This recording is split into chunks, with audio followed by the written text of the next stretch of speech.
तो अब मारणांतिक समुद्घात का जो प्रकरण था, उस मारणांतिक समुद्घात को पढ़ लेते हैं। कल की जो समुद्घात वाली जो बात डॉक्टर संजीव गोदाजी वाली है वो। अब मारणांतिक समुद्घात का आज का प्रकरण थोड़ा आपको ध्यान से सुनना है।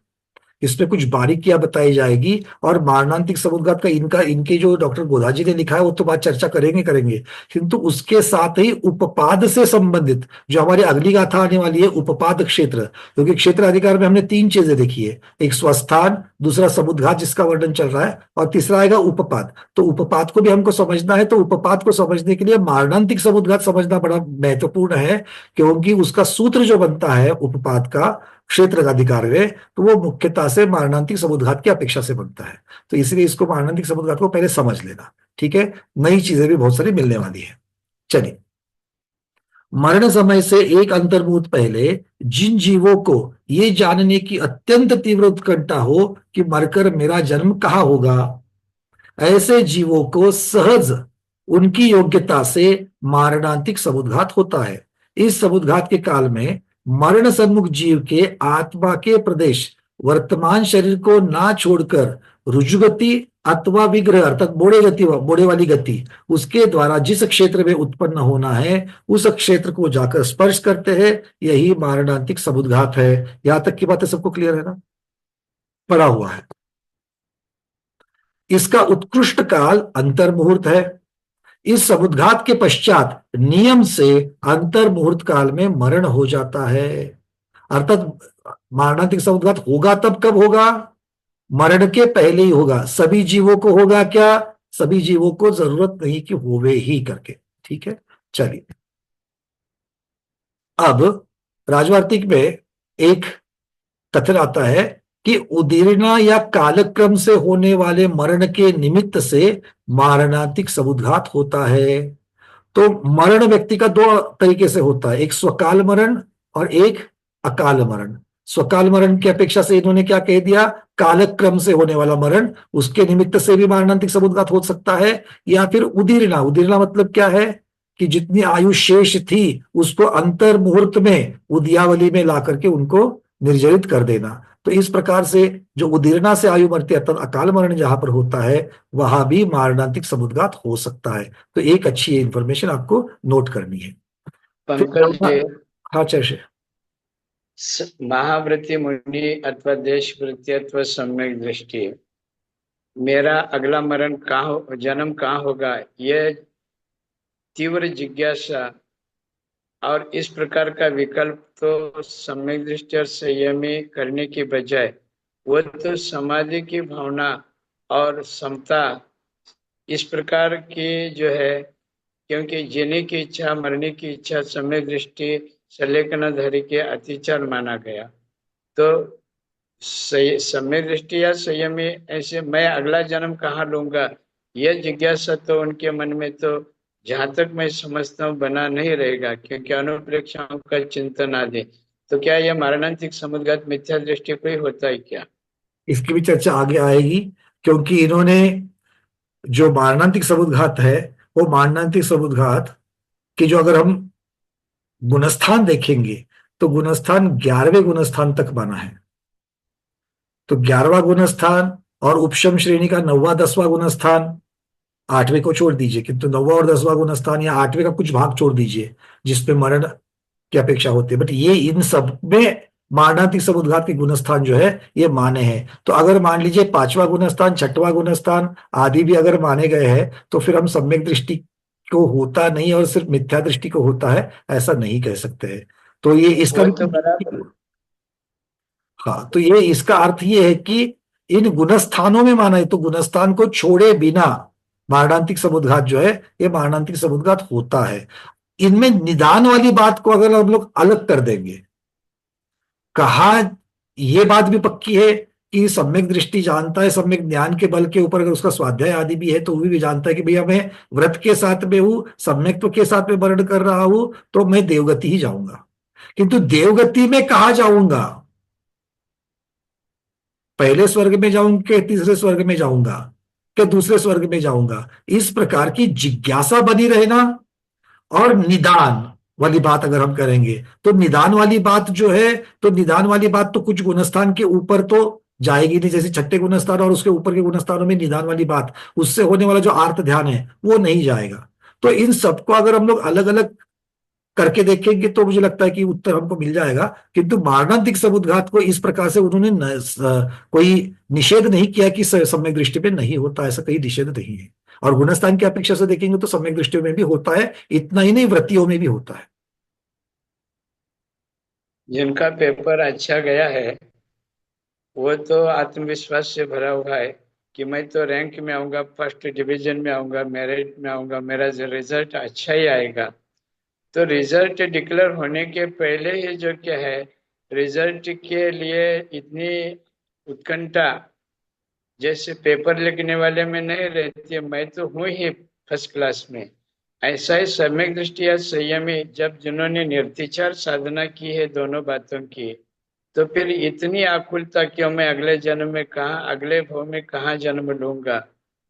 तो उनको जन्म लेने की होड़ लगी है क्या मोक्ष जाने की होड़ लगी है? अब वो तो अपना बिल्कुल अपना विचार बदलेगा, किंतु आप ही का उदाहरण अगर देंगे गुरुदेव, तो रैंकर्स जो रहते हैं, रैंकर्स में मन में तो ये बात तो पक्की होती है, भाई मैं पास हो जाऊंगा मुझे मालूम है, मैं फर्स्ट क्लास में आऊंगा ये भी मुझे मालूम है, डिस्टिंक्शन में आऊंगा ये भी पक्का है, बट क्या मेरी रैंक पहली आएगी कि दूसरी आएगी?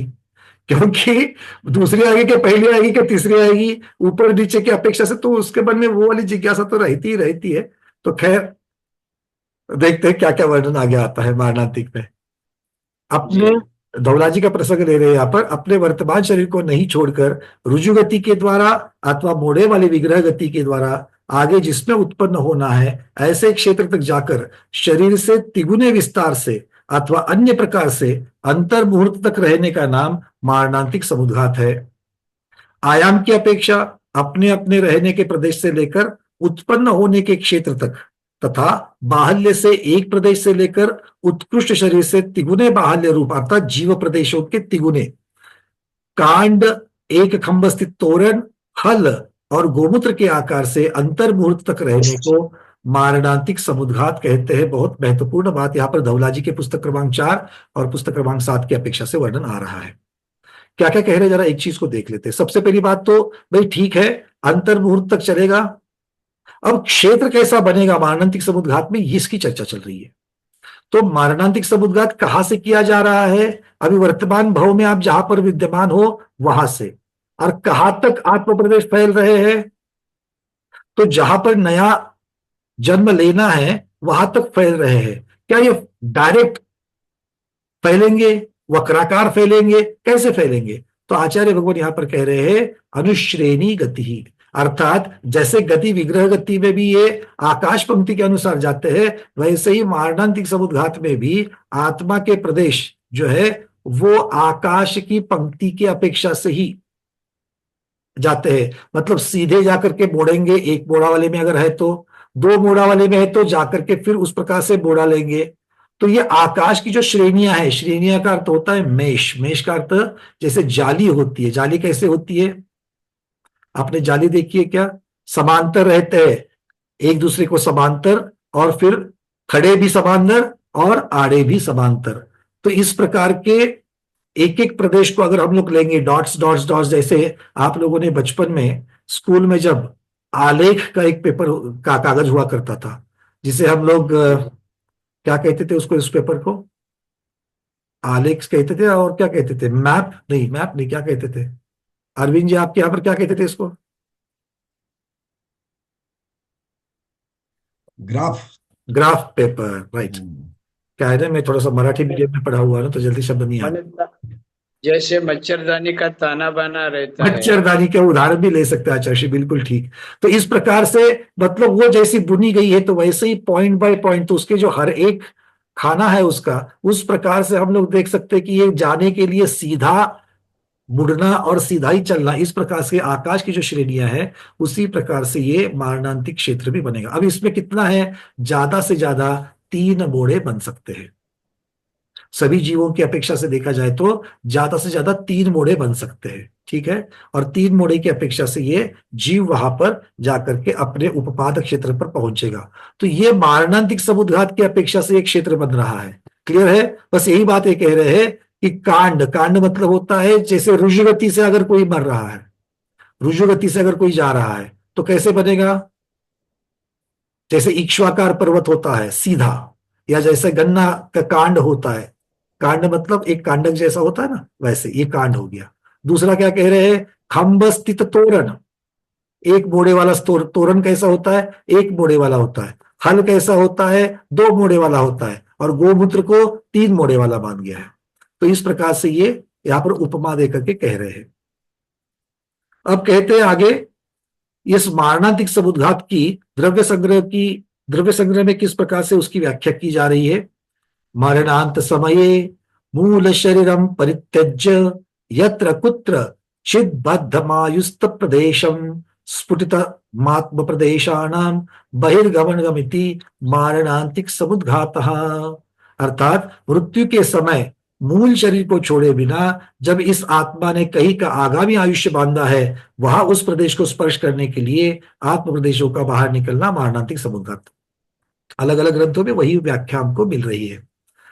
अब कहते हैं कि मारणांतिक समुद्घात उन्हीं जीवों के संभव है जिन्होंने आगामी भव संबंधी आयु का बंध कर लिया हो, जिनके विद्यमान आयु बंधी हो। नहीं तो पता ही नहीं कहाँ जाना है, तो कहाँ जाकर के स्पर्श करेंगे। ठीक है, तो ये भी बात महत्वपूर्ण है। जिस जीव को तीव्र विकल्प चलता हो कि मैं मरण के पश्चात कहाँ जाऊंगा, जिस प्रकार निवास स्थान बदलने से पूर्व नए घर को पहले एक बार देख करके आते हैं, उस प्रकार ये आत्मा नवीन पर्याय की उत्पत्ति के पूर्व मरकर जहां जन्म लेना है उस स्थान का स्पर्श करता है। दृष्टांत देकर के समझा रहे हैं। इस स्थिति में आत्मा के प्रदेश खींच जाते हैं। अब खींचना क्यों लिखा है? क्योंकि मूल शरीर में भी आत्मा रहेगी और जहां जाना है वहां भी स्पर्श रहेगा। मतलब यहां से वहां तक जो शरीर के अंदर जो आत्मा प्रदेश थे वो खींच करके नए स्थान तक वो खींचे गए हैं। तो इसको समझना है। मैडम साढ़ा त्रण बात करूं, मारे एक ऑनलाइन दूसरा, कॉल है जी। साढ़ा त्रण, हाँ प्लीज प्लीज। आगे क्या कह रहे हैं?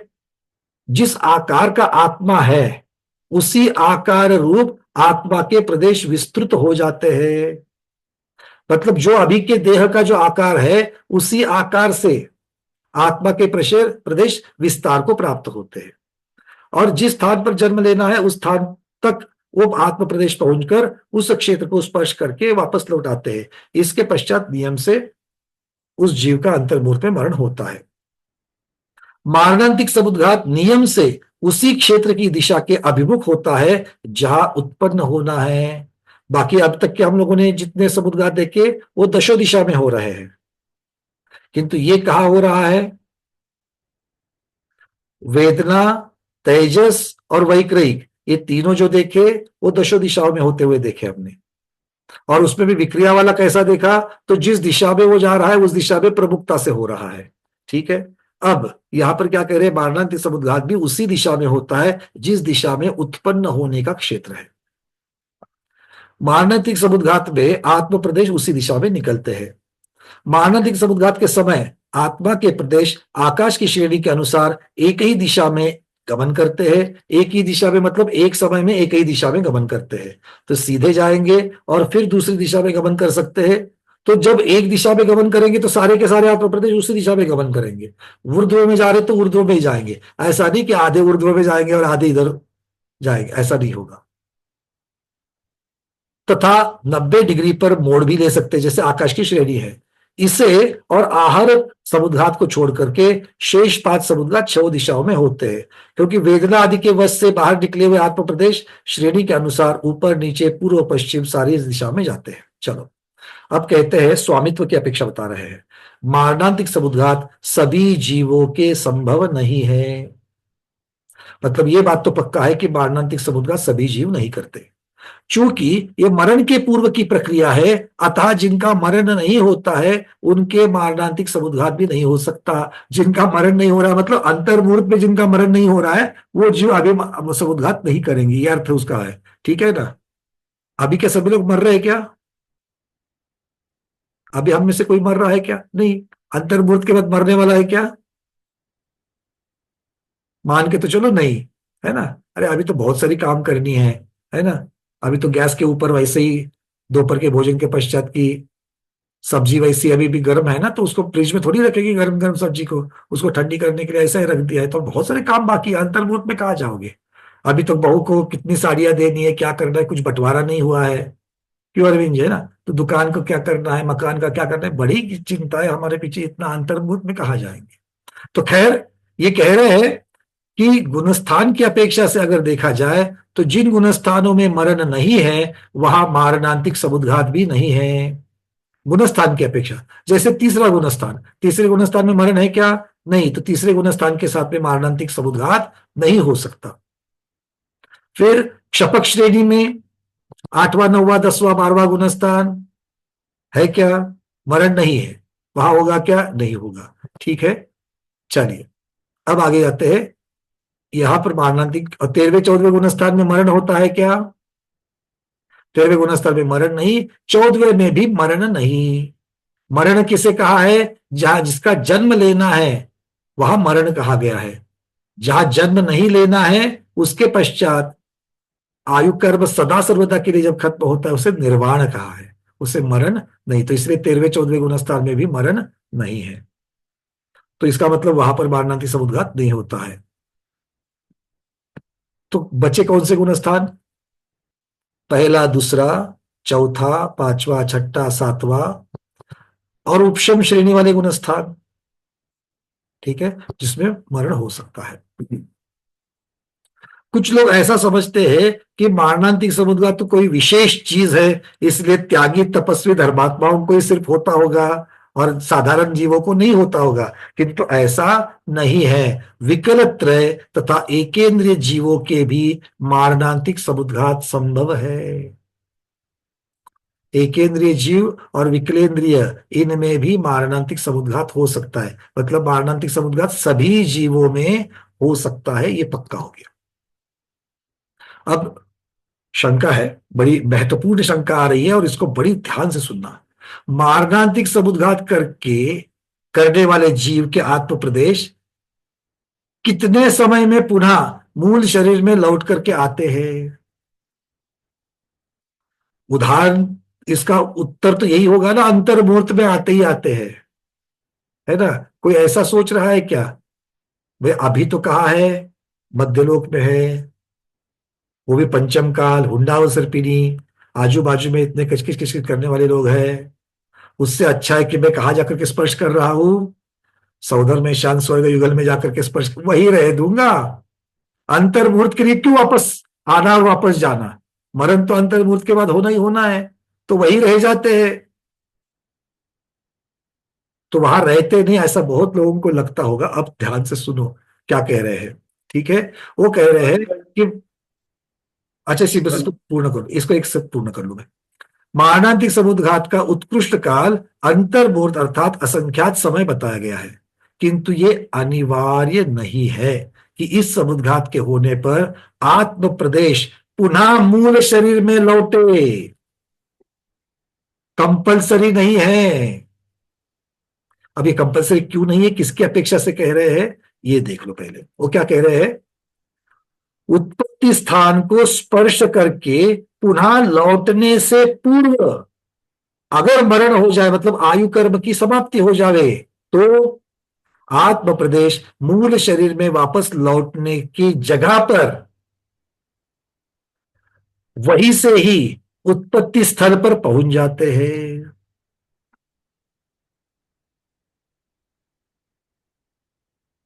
समझ लो कि मारणांतिक समुद्घात अंतर्मुहूर्त तक चल रहा है, और उस अंतर मुहूर्त में जहां पर हम लोग यहां बैठे हैं मध्यलोक में, यहां से लेकर के स्वर्ग युगल तक जाकर के आत्म प्रदेश, वहां पर पूरी लाइन बन गई है, क्षेत्र बन गया है।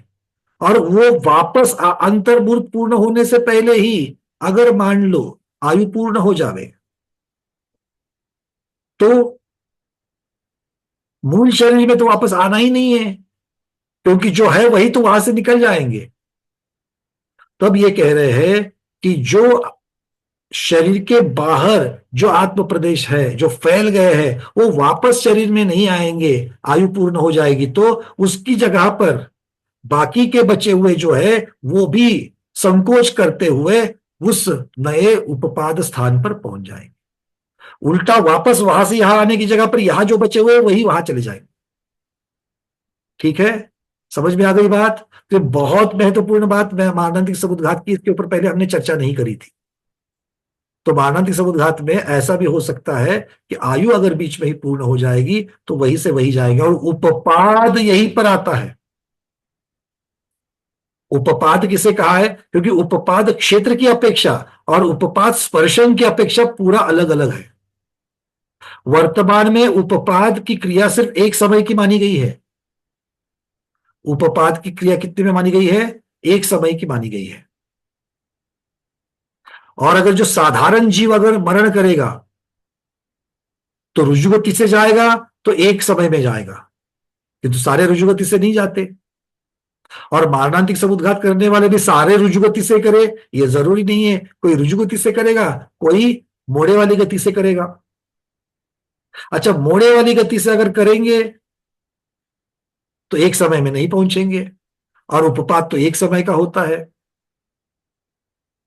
तो उपपात को कैसे निकालेंगे? इसलिए कुछ बेसिक चीज अभी यहां पर हमको समझ करके लेनी है। पहले एक जीव की अपेक्षा और फिर नाना जीवों की अपेक्षा, क्योंकि मूलतः प्रकरण किसका चल रहा है? निश्चय मार्गना क्षेत्राधिकार। क्षेत्राधिकार में वर्तमान पर्याय की अपेक्षा से वर्णन चलेगा, वर्तमान जो मूवमेंट से क्षेत्र बन रहा है उसकी अपेक्षा से। अब एक बात बताइए मुझे, पहले हम लोग उपपाद की अपेक्षा से जब विचार करेंगे तो उपपाद में मुझे दो प्रकार के जीव मिलेंगे। उपपाद में दो प्रकार के, उपपाद सबको समझ में आ रहा है ना?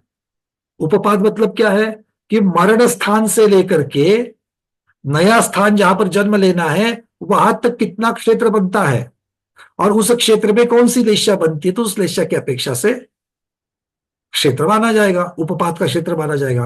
अब क्या कह रहे हैं? उपपाद एक समय का होता है, मतलब जब उपपाद की चर्चा चलेगी तो मेरे पास दो प्रकार के जीव है। एक मारणांतिक समुद्घात करके पहुंचने वाले, और एक बिना मारणांतिक समुद्घात करके पहुंचने वाले। ठीक है, दो प्रकार के जीव है कि नहीं है? है। अब दोनों में रुजुगति वाले जीव होंगे कि नहीं होंगे? जो मारणांतिक समुद्घात करके मर रहे हैं उनमें भी रुजुगति से जाने वाले हैं, और जो मारणांतिक समुद्घात किए बिना मर करके वहां उत्पन्न होने वाले हैं उनमें भी रुजुगति से जाने वाले हैं। अच्छा, रुजुगति का समय कितना होता है? एक समय होता है, और एक समय में आचार्य भगवान कहते हैं रुजुगति से जो जीव जाएगा उसका कोई क्षेत्र नहीं बन सकता, या यूं कहिए उसका अवगाहना प्रमाण ही क्षेत्र बनेगा। कितना बनेगा? क्योंकि एक समय कोई खींचातानी करके एक समय नहीं कर सकते। एक समय मतलब एक समय वर्तमान पर्याय। तो पिछले समय में यहां था, अगले समय में उपपाद में पहुंच गया। एक समय को समझ लो, क्योंकि इसको अगर आप एक समय को खींच करके यहां तक एक समय है ऐसा मानोगे तो पूरी भ्रांति की भ्रांति, कंफ्यूजन का कंफ्यूजन हो जाएगा। एक समय के कोई टुकड़े नहीं है, एक समय पूरा है, मतलब इधर मरण हो गया, इस समय में मरण हो गया, अगले समय में उपपात क्षेत्र पर पहुंच गया। तो यहां पर कितना था? अवगाहना प्रमाण था। यहां कितना है? वो भी अवगाहना प्रमाण ही है। तो अवगाहना प्रमाण से ज्यादा कोई क्षेत्र बनेगा क्या? रुजुगति से कोई क्षेत्र बनेगा क्या? नहीं बनेगा। क्लियर है? अब मान लो मोड़े सहित अगर कोई जाएगा, मान लो कोई मोड़े सहित जाएगा, तो बिना मारणांतिक वाला जो जा रहा है वो भी मोड़े के साथ जा सकता है, और मारणांतिक वाला भी मोड़े के साथ जा सकता है, क्योंकि दोनों तरीके से दोनों तरीके दोनों में आते हैं। तो जो मोड़े करके बिना मारणांतिक समुद्घात के चला गया है मोड़े से, तो उस मोड़े से जब जाएगा तब उसकी अवगाहना का क्षेत्र कितना बनेगा? जब मोड़े से जाएगा तब उसकी अवगाहना का क्षेत्र कितने समय का बनेगा? 2 समय का, 3 समय का? 3 समय तक का बन सकता है। तो 3 समय की अपेक्षा से जितना क्षेत्र बनेगा, 3 समय में कितने जीव आएंगे वर्तमान की अपेक्षा से? 3 समय की अपेक्षा से कितने जीव आएंगे? एक जीव की अपेक्षा सोचना, नाना जीवों की अपेक्षा सोचना। और मारणांतिक समुद्घात में देख लो, मारणांतिक समुद्घात में जो मोड़े वाले हैं तो वो कितनी देर तक वहां रहने वाले हैं? अंतर्मुहूर्त तक। तो अंतर्मुहूर्त में नाना जीवों की अपेक्षा से कोई यहां से लौट रहा है, कोई यहां से लौट रहा है, कोई यहां से लौट लौट रहा है, मतलब आयु पूर्ण कर गए, क्योंकि उपपाद कब होगा? जब आयु पूर्ण करेंगे तभी तो उपपाद होगा। बिना आयु पूर्ण करे उपपाद तो नहीं होगा। मतलब आयु जिनके इस अंतर मुहूर्त में जितने जीवों की आयु पूर्ण हो जाएगी, उनकी अपेक्षा से जब देखेंगे तो जो क्षेत्र बनेगा, जितने जीवों का क्षेत्र बनेगा, वो क्षेत्र ज्यादा होगा, या बिना मारणांतिक समुद्घात करके जो मोड़े वाली गति से गए हैं उनका क्षेत्र ज्यादा पड़ेगा? क्यूमुलेटिव लेना है, एक जीव की अपेक्षा नहीं, नाना जीव की अपेक्षा। क्योंकि एक जीव का वर्तमान पर्याय कितना है? ज्यादा से ज्यादा 3 समय। तो 3 समय में जितने जीवों का क्षेत्र बनेगा, एक जीव का क्षेत्र, दूसरे जीव का क्षेत्र, तीसरे जीव का क्षेत्र, कितने जीव का क्षेत्र बनेगा 3 समय में? पहले समय में मरने वाले, दूसरे समय में मरने वाले, तीसरे समय में मरने वाले, 3 समय में मरने वाले जीवों का तो संख्या जितनी होगी मोड़ा लेकर के भी, किंतु बिना मारणांतिक समुद्घात के जो जीव मर रहे हैं उनकी संख्या ज्यादा होगी, या मारणांतिक समुद्घात के साथ में उपपात मोड़े वाली गति के साथ जाने वाले जीवों की संख्या ज्यादा होगी? क्या लगता है डॉक्टर महीना दीदी? इनकी संख्या ज्यादा होगी। यहां पर तो अंतर्मुहूर्त तक जा सकते हैं, और अंतर्मुहूर्त असंख्यात समयों का माना गया है। तो 3 समय में ज्यादा जीव जाएंगे या असंख्यात समयों में ज्यादा जीव जाएंगे? सीधा गणित है ना, इतने चेहरे उदास क्यों करते हो? असंख्यात में ज्यादा जाएंगे ना, असंख्यात में ज्यादा जाएंगे। और हमें यहां पर क्षेत्र, उत्कृष्ट क्षेत्र निकालना है, तो हम ज्यादा जीवों की अपेक्षा से निकालेंगे। क्यों? क्योंकि एक जीव का क्षेत्र कैसे बनेगा? एक जीव की अवगाहना गुना उसका क्षेत्र जितना बना, लंबाई जितनी बनी उतना। चौड़ाई और विष्कंभ तो ऐसे ले लेंगे, लंबाई जितनी बनी मारणांतिक समुद्घात की अपेक्षा से और उपपात की अपेक्षा से, एक जीव की अपेक्षा जितनी बनी उसको अवगाहना से मल्टीप्लाई करो। तो मेरे पास मारणांतिक समुद्घात करके अगर 500 जीव चले जाते हैं, और बिना मारणांतिक के मेरे पास अगर 10 जीव चले जाते हैं, तो संख्या इंटू अवगाहना किसकी ज्यादा होगी? मारणांतिक समुद्घात करते हुए जो मोड़े वाले गति से जो समुद्घात करके उपपाद करेंगे, उनकी संख्या और उनका क्षेत्र ज्यादा बनेगा। इसीलिए ये बिल्कुल इसको क्लियर करना, क्योंकि आप आगे चल करके उपपाद क्षेत्र की अपेक्षा से जब सूत्र को देखेंगे, आगे गाथा को देखेंगे, आचार्य भगवान ने इसी की अपेक्षा से लिया है। क्योंकि हमें ज्यादा से ज्यादा क्षेत्र निकालना है कि इस लेशा के साथ में, फिर पीत लेशा के साथ में मारणांतिक समुद्घात करने वाले और उपपाद करने वाले, फिर पद्म लेशा के साथ, फिर अशुभ लेशाओं के साथ में करने वाले, सबकी अपेक्षा से वर्णन करना पड़ेगा। ठीक है, बात समझ में आ गई? अब पीत और पद्मलेशा, अगर एक सिर्फ उदाहरण देता हूं, पीत लेशा की अपेक्षा से अगर आपको उपपाद निकालना है, तो पीत लेशा के जीव मारणांतिक समुद्घात करे तो पीत लेशा में कौन कौन से जीव आते हैं? क्योंकि पीत लेशा की अपेक्षा से अगर हमको विचार करना है, तो पीत लेशा में कौन कौन से जीव आते हैं दीपा दीदी? पहले चार चार स्वर्ग वाले, मतलब कल्पवासी की अपेक्षा पहले 4 स्वर्ग वाले, मोटा मोटी में 2 स्वर्ग मानते हैं, क्योंकि पंडित चंद्र रतन चंद मुक्तार जी वाले ने 2 लिया है और केशव वर्णी जी वालों ने 4 लिया है। तो जो भी है सौधर्म और ईशान की अपेक्षा से मान लेते हैं। ठीक है, पहला स्वर्ग तो कल्पवासी हो गए। और कौन है पीतलेशा वाले? और कौन?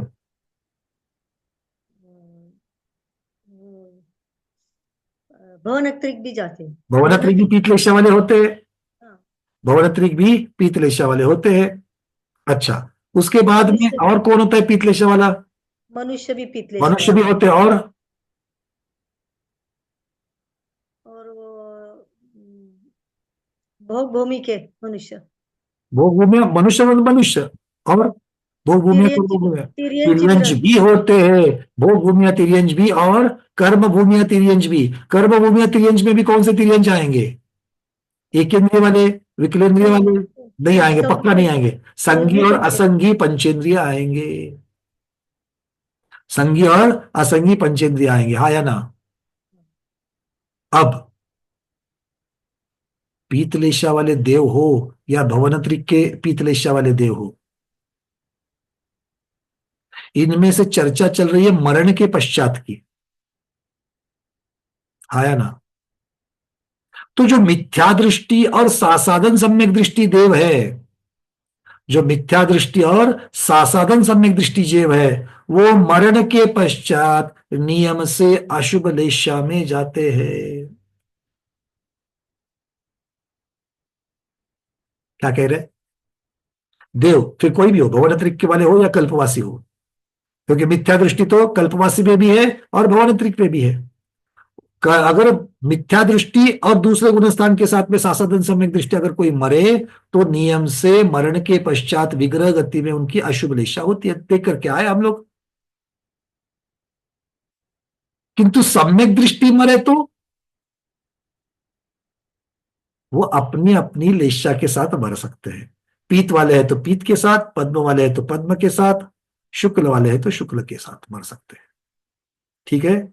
नारकियों में ऐसा नहीं है, नारकियों तो अपने अपने अशुभ लेशा के साथ ही आएंगे मनुष्य और तिर्यंजों में, पर देवों में इस चीज को याद रखना। ठीक है। मतलब पीत लेशा की अपेक्षा से देखा जाएगा तो देव मर करके कहा जाएंगे, नरकों में तो नहीं जाएंगे। देव मर करके देव नहीं होंगे, तो देव मर करके नियम से कहा आएंगे, मध्यलोक में ही आएंगे। और मनुष्य तिर्यंज मर करके कहा जाएंगे, पीत लेशा के साथ मर करके कहा जाएंगे, या तो मनुष्य तिर्यंज में उत्पन्न होंगे, या तो फिर मनुष्य तिर्यंज देवगति में उत्पन्न होंगे। है कि नहीं है?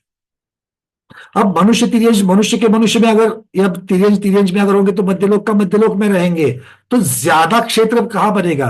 मनुष्य तिर्यंज में रहेंगे तो ज्यादा देव बनेगा, या देव में उत्पन्न होंगे या देव मनुष्य में उत्पन्न होंगे तब ज्यादा बनेगा। सम्यक दृष्टि तो मर करके पीतलेशा के साथ में तिर्यंज होने से रह गया। मतलब क्योंकि मध्यलोक का मध्यलोक में होंगे तो एक राजू तक आ जाएंगे, और एक राजू भी कैसे? स्वयं रमन के इस छोर से निकल करके स्वयं रमन के उस छोर में अगर जाना है तो एक राजू बनता है,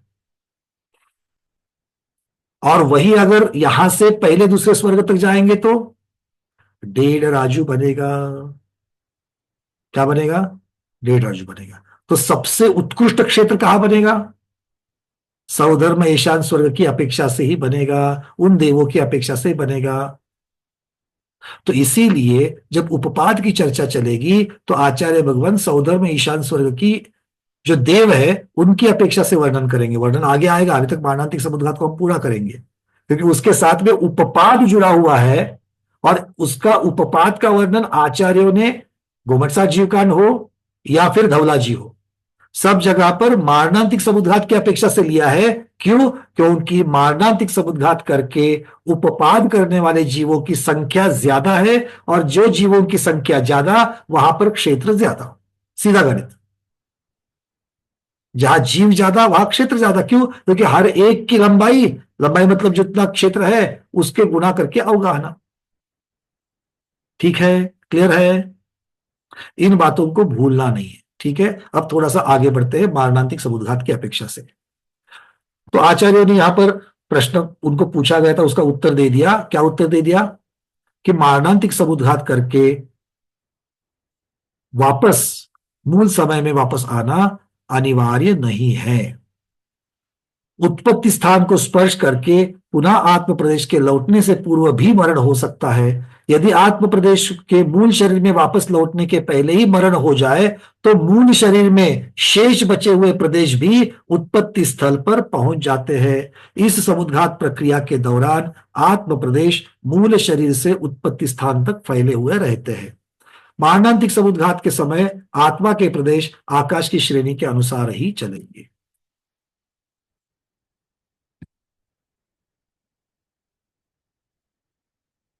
चलिए अगली शंका। जिस जीव के आत्म प्रदेश अगली पर्याय के जन्म के स्थान को स्पर्श करके आए हैं, तो क्या वो जीव बता सकता है कि उसको अगले भव में कहा जाना है? सबके मन में प्रश्न रहेगा ये। अरे मैं स्पर्श करके जाकर के देख के आया तो दूसरों को आकर के अरे मैं अभी मारणांतिक समुद्घात किया मैंने, तो मैं पक्का जा रहा हूं, 18वें पटल में जा रहा हूं। 31वें पटल में जा रहा हूं, ऐसा बता सकते हैं क्या? तो उसका उत्तर दे रहे हैं यहां पर, शायद उसकी ऐसी परिस्थिति नहीं होती कि वो बता सके कि मैं फला फला जगह पर उत्पन्न होने वाला हूं, क्योंकि अंतर्मुहूर्त के भीतर ही वो मरण को प्राप्त होने वाला है। यदि कोई हीन पर्याय में जन्म लेने वाला हो तो वो क्या बताएगा? और ऐसा भी हो सकता है कि उसे ज्ञान तो हुआ पर उसे समझ में ही नहीं आया कि कहाँ जाना है। जिसने स्वाध्याय ही नहीं किया, भले सम्यक दृष्टि है और स्वाध्याय किया ही नहीं है, तीन लोक की रचना ही मालूम नहीं है, स्वर्ग में पटल होते ही यही मालूम नहीं है, श्रेणीबद्ध विमान होते यही मालूम नहीं है, सिर्फ उसको दिख रहा है कहीं तो ऐसा, अरे बहुत दिव्य, बहुत ये देखा, अरे कहाँ देखा, किसका देखा? इसीलिए तो कम से कम आ गई ना बात समझ में? हाँ चलो ठीक है। सो तत्समय की ऐसी योग्यता है कि वे आत्म प्रदेश निकल करके उस स्थान को छू करके आते हैं। फिर प्रश्न पूछ रहे हैं, मारणांतिक समुद्घात किस कर्म प्रकृति के उदय से होता है? तो समाधान किया गया है, इसमें कोई विशिष्ट कर्म प्रकृति कार्य नहीं करती है, ये तो सहज प्रक्रिया है।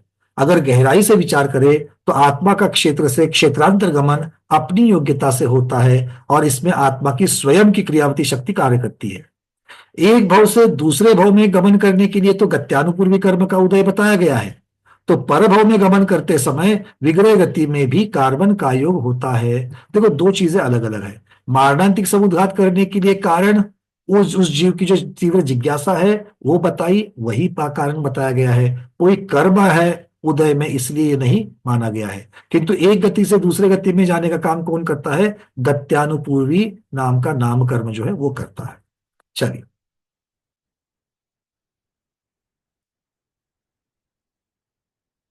मरण के बाद ये जीव एक स्थान से दूसरे स्थान पर कैसे पहुंचता है? क्या कोई यमराज लेने के लिए आता है? प्रश्न भी बिल्कुल पूछना चाहिए ना। सब में चर्चा हो रही तो अपने मन की भ्रांति निकालनी चाहिए, तो पूछ लिया। तो कहते हैं उत्तर में, इस जीव को देह छूटने के उपरांत एक स्थान से दूसरे स्थान पर लेकर जाने का कार्य करने वाला कोई यमराज नहीं है। वह जीव स्वयं, मरने वाला जीव अपने स्वयं अपनी क्रियावती शक्ति से एक स्थान से दूसरे स्थान पर गमन करता है और इसमें कार्बन का योग निमित्त बनता है। क्योंकि कर्म का उदय मतलब किसका उदय है? कार्बन का योग, क्योंकि कार्बन काय किसे कहा है? कर्मों के समूह को। तो वही कार्बन का योग जो है उसके लिए कारणभूत होता है। ज्ञानावरणादि कर्मों के समूह को कार्बन काय कहते हैं और इस कार्बन शरीर के निमित्त से आत्मा के प्रदेश में जो हलन चलन कंपन होता है उसे कार्बन का योग कहते हैं। तो इस प्रकार एक गति से दूसरी गति में ये जीव कार्बन का योग के निमित्त से और स्वयं की क्रियावती शक्ति से ही पहुंच जाते हैं। इस प्रकार आज ये मारणांतिक समुद्घात का प्रकरण और उसके साथ में थोड़ा सा उपपात का प्रकरण आज हमने देखा है। उपपात के प्रकरण को भूलना नहीं है। जिनको समझ में आधा अधूरा आया, और एक बार जरूर इस वीडियो को आज मैं डालने का प्रयास करूंगा, जल्दी से जल्दी उसको सुन लेना, क्योंकि कल या परसों के क्लासेस में इसका वर्णन और आएगा। क्योंकि इसके आगे अभी तेजस समुद्घात बाकी है, आहारक समुद्घात और अ, कौन सा वाला बच गया है? केवली समुद्घात। तो केवली समुद्घात की चर्चा तो हमने की है, बस तेजस और केवली समुद्घात में कुछ बातें बाकी है, उसको हम लोग ले लेंगे, ज्यादा को सबको नहीं पढ़ेंगे। और आहारक और तेजस को जरूर देखेंगे। ठीक है, तो कल ये होगा, उसके पश्चात उपपात क्षेत्र में भी आएगा। आज के स्वाध्याय में इतना ही, सबका समय पूर्ण हो गया है। आज के स्वाध्याय को गुरुओं के श्री चरणों में बारंबार नमोस्तु वंदामि इच्छाकार करते हुए यहीं पर समापन करते हैं। जैनम जयतु शासनम, जैनम जयतु शासनम, जैनम जयतु शासनम।